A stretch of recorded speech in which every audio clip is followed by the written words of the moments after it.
दोस्तों, एक बार देवी सरस्वती ब्रह्मदेव के पास आकर उन्हें पूछने लगती है, हे स्वामी, आपने इस सृष्टि की रचना की है। आपने अपने मन से तथा शरीर के पृथक पृथक अंगों से अनेक ऋषि मुनियों को प्रकट किया है तथा अनेक सुंदर सुंदर अप्सराओं, गंधर्वों तथा देवताओं को भी प्रकट किया है। आपने ही स्त्रियों को सौंदर्य और चंचलता प्रदान की है। किंतु हे प्रभु, स्त्रियों में ही गर्भ की उत्पत्ति क्यों होती है? संसार में केवल स्त्रियां ही गर्भ धारण क्यों करती है? इसके पीछे क्या कारण है? यह कष्ट केवल स्त्रियों को ही क्यों सहन करना पड़ता है? तब ब्रह्मा जी मुस्कुराते हुए कहते हैं, हे देवी, आज आपने उचित ही प्रश्न किया है और यह बात सत्य है कि संसार में सभी रोगों और कष्टों से बढ़कर गर्भधारण का कष्ट होता है। गर्भधारण करने में स्त्रियों को अत्यधिक पीड़ा होती है। इस विषय में मैं आपको एक प्राचीन रहस्य सुनाता हूं, जिसे आप ध्यान से पूरा सुनिए। जो भी स्त्री इस कथा का श्रवण करती है, उसे अत्यंत गुणवान तथा रूपवान पुत्र की प्राप्ति होती है। देवी सरस्वती कहती है, हे प्रभु, मैं इस कथा को ध्यानपूर्वक सुनूंगी।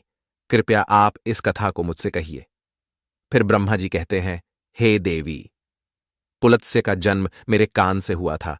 पुलत्स्य मेरे मानस पुत्रों में से एक है। मैंने उसे अनेक प्रकार की विद्याएं प्रदान की तथा उसके प्रकट होने का उद्देश्य उसे समझाया। फिर मैंने उसे संसार के कल्याण के लिए तपस्या करने का उत्तम कार्य सौंप दिया। मेरी ही आज्ञा से सत्ययुग में महर्षि पुलत्स्य सुमेरु पर्वत के उच्च बिंदु पर तपस्या करने के लिए चला गया। वहां पर आश्रम का निर्माण करके पुलत्स्य घोर तपस्या करने लगे। उसी समय अनेक गंधर्व, देवता, दानव तथा अप्सराएं उस स्थान पर विचरण करने के लिए आया करते थे। उन सभी की दृष्टि पुलत्स्य पर पड़ी तो वे सभी उनकी चेष्टा करने लगे। उन्होंने पुलत्स्य की तपस्या में अनेक बार विघ्न उत्पन्न करने का प्रयास किया। खेल खेल में अप्सराएं पुलत्स्य के तप को भंग करने का प्रयास करने लगी, उनकी तपस्या में बाधा निर्माण करने लगी। तभी पुलत्स्य ने क्रोध में आकर वहां पर उपस्थित सभी अप्सराओं और गंधर्वों को यह चेतावनी दे दी, आज के बाद जो भी प्राणी उनके सामने आएगा और उनकी तपस्या में विघ्न डालेगा, वह गर्भ धारण करेगा। पुलत्स्य की ऐसी कठोर वाणी सुनकर समस्त अप्सराएं, गंधर्व आदि भयभीत हो गए और वहां से डरकर दूर भाग गए। उसी समय में पर्वत की कंदर में ऋषि तृणबिंदु की कन्या हविर्भुवा अपने माता पिता के साथ निवास करती थी। वह महर्षि पुलत्स्य के कहे गए वचन को नहीं जानती थी। फिर एक दिन वह अपनी सहेलियों को खोजते हुए सुमेरु पर्वत के उस स्थान पर चली गई जहां पर ऋषि पुलत्स्य तपस्या कर रहे होते हैं। तृणबिंदु की कन्या अपने सहेलियों को पुकारते हुए महर्षि पुलत्स्य के आश्रम पर पहुंच गई। जब हविर्भुवा महर्षि पुलत्स्य के सामने आकर खड़ी हो गई तो उनकी दृष्टि उस स्त्री पर पड़ी।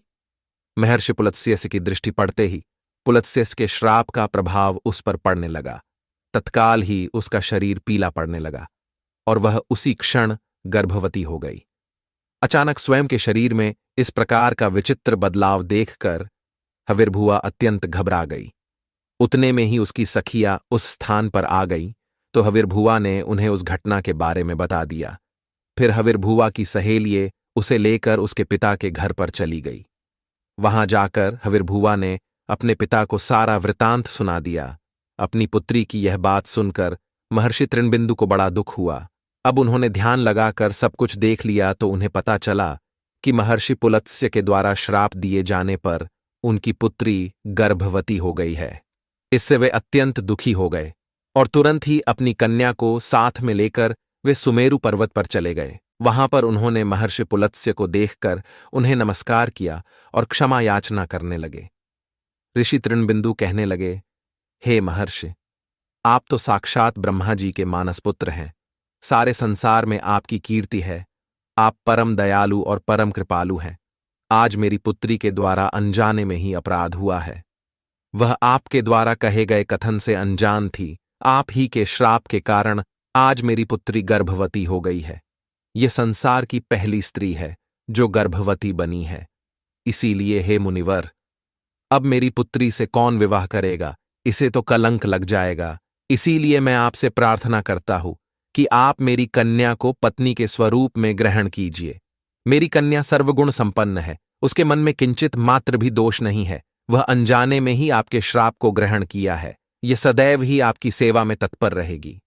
इस प्रकार से ऋषि तृणबिंदु ने आदरपूर्वक महर्षि पुलत्स्य से विनती की। तृणबिंदु के आदर सत्कार और स्तुति से महामुनि पुलत्स्य अत्यंत प्रसन्न हुए और हविर्भुवा को दिए गए श्राप से उन्हें बड़ा दुख हुआ। फिर उन्होंने ऋषि तृणबिंदु को आश्वासन देते हुए कहा, हे मुनिवर, मैं आपकी स्तुति से अत्यंत प्रसन्न हूं। मेरे ही श्राप के कारण तुम्हारी कन्या गर्भवती हुई है, इसीलिए मैं तुम्हारी कन्या को मेरी पत्नी के रूप में ग्रहण करता हूं। इसीलिए तुम अब चिंता ना करो। इस प्रकार से महर्षि पुलत्स्य ने ऋषि तृणबिंदु की कन्या हविर्भुवा को पत्नी के रूप में स्वीकार किया। तदनंतर तृणबिंदु की कन्या हविर्भुवा महर्षि पुलत्स्य के साथ उनके आश्रम पर ही रहने लगी और दिन रात सच्चे हृदय से उनकी सेवा करने लगी। महर्षि पुलत्स्य भी देवी हविर्भुवा की निस्वार्थ सेवा, पतिव्रता धर्म और भक्ति से अत्यंत प्रसन्न हुए और उनसे कहा, हे देवी, मैं तुम्हारी सेवा और भक्ति से अत्यंत प्रसन्न हूं, इसीलिए मैं तुम्हें मेरे ही समान पुत्र की प्राप्ति होने का वरदान देता हूं।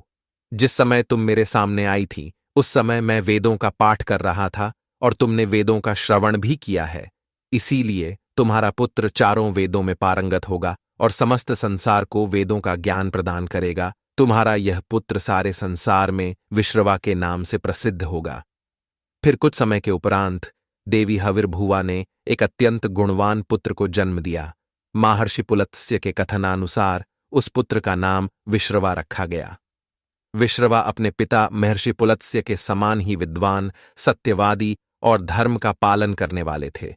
उनकी ख्याति संपूर्ण विश्व में हुई।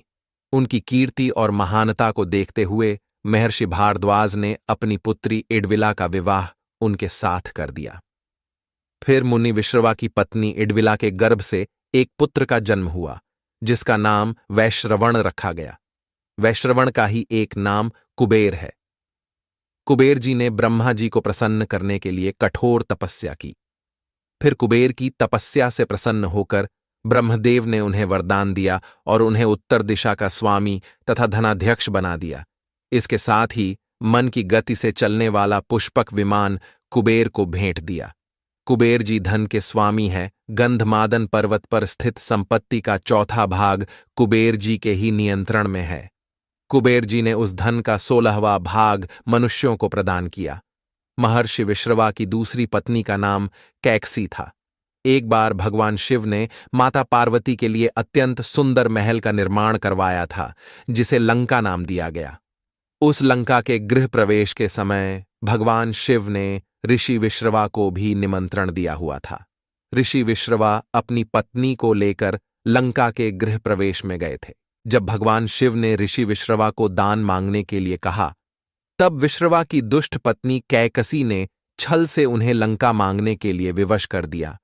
और भगवान शिव तो भोलेनाथ हैं, उन्होंने विश्रवा को लंका दान में दे दी, जिससे माता पार्वती को अत्यंत क्रोध आ गया और उन्होंने कैकसी को श्राप देते हुए कहा, आज तुमने मेरे पति से जिस सोने की लंका को मांगा है, एक दिन वे ही तुम्हारी इस सोने की लंका को जलाकर भस्म कर डालेंगे। जिसके बाद विश्रवा जी ने भगवान शिव द्वारा प्रदान की गई सोने की लंका को अपने पुत्र कुबेर को प्रदान की, किंतु बाद में कैकसी के पुत्र रावण ने कुबेर से वह लंका छीन ली। लेकिन त्रेता युग में भगवान शिव के अवतार हनुमान जी ने उस सोने की लंका को जलाकर भस्म कर डाला। ब्रह्मदेव कहने लगे, हे देवी, इस प्रकार से महर्षि पुलत्स्य के श्राप के कारण संसार की स्त्रियां गर्भवती होती है। मैंने संसार की समस्त स्त्रियों को पुरुषों से भी अधिक सहनशील बनाया है। उनमें हर दुख को सहन करने की क्षमता पुरुषों से अधिक है। इसीलिए स्त्री की रचना करने में मुझे सबसे अधिक समय लगा। गर्भ धारण करना यह स्त्रियों के लिए श्राप रूपी वरदान ही है। मैंने स्त्रियों के अंदर ममता और प्रेम का भाव डाल दिया, जिससे स्त्रियां अपने बालक का लालन पालन कर सके। इस संसार में स्त्रियों की तुलना किसी से नहीं की जा सकती। स्त्रियां ही इस संसार की आधार है। इसीलिए इस संसार की सर्वश्रेष्ठ रचना स्त्री को ही कहा गया है। तो दोस्तों, इस प्रकार से महर्षि पुलत्स्य के श्राप के कारण ही संसार की स्त्रियां गर्भवती होती है। आपको यह कथा कैसी लगी कमेंट करके अवश्य बताएं। जानकारी अच्छी लगी तो वीडियो को लाइक जरूर करें। कमेंट में हर हर महादेव अवश्य लिखें। साथ ही चैनल को सब्सक्राइब करना ना भूलें।